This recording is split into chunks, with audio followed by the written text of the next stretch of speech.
So, something came over me. I was in the pharmacy and I rang up my wife and I said, I have tears in my eyes, um, and I'm just very grateful for you.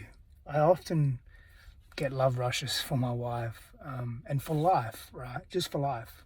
I get love rushes for life.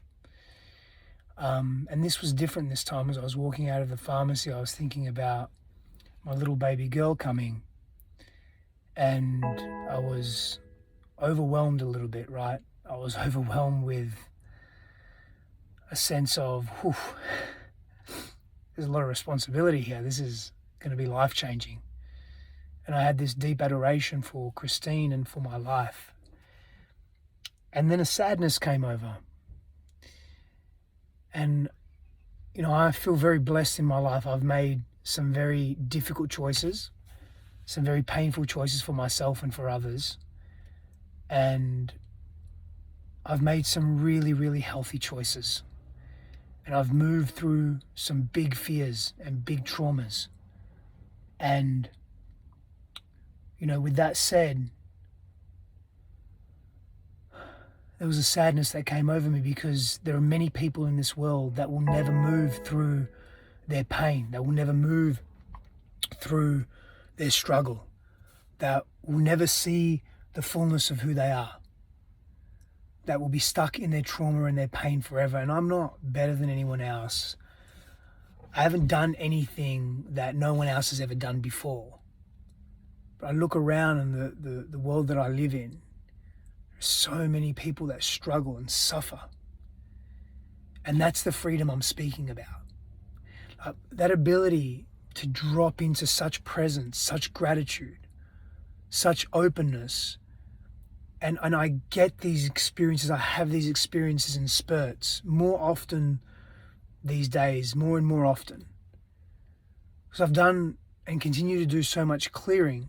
And the sadness is that so many of us, I was stuck in my pain for so long, so many years. Couldn't see it, didn't want to see it, didn't want to touch it, didn't want to be near it. I was so scared of it. I was so scared of seeing myself touching the core of who I was.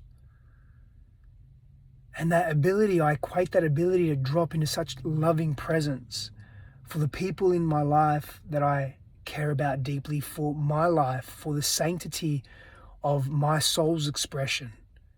I give that gift purely to doing the work, to continuing to be open to explore myself, to learn more about who I am in the world, and to be willing to grieve what has passed, to grieve who I was, to grieve who I wasn't, to grieve the wrongdoings, to grieve the pain that I haven't felt, the fear that I gave too much power to grieve old versions of me. That grief creates so much space for us. It's created so much space for me. And so I wanted to share this moment with you in real time. I feel so open. It's like I've been on a plant medicine journey. It's like I've gone deep into the chasms of the cosmos. And there's this feeling of elation and simultaneously this feeling of groundedness. I'm up and down, both.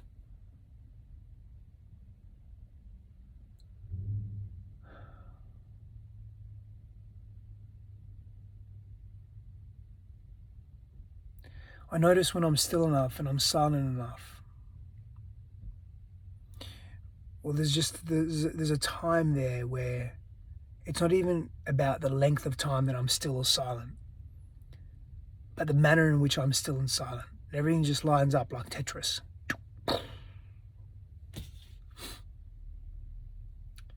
And sometimes, admittedly, I get overwhelmed. I get overwhelmed with, if I'm feeling this sadness, and I'm projecting some of it, I get it. I'm feeling this sadness through empathy and through connecting to the greater field. Feeling this sense of, I am lost. And again, I'm projecting. The overwhelm piece comes with how. I have to go to how. I know how isn't the right question. I get that. It's who and it's why. I get that.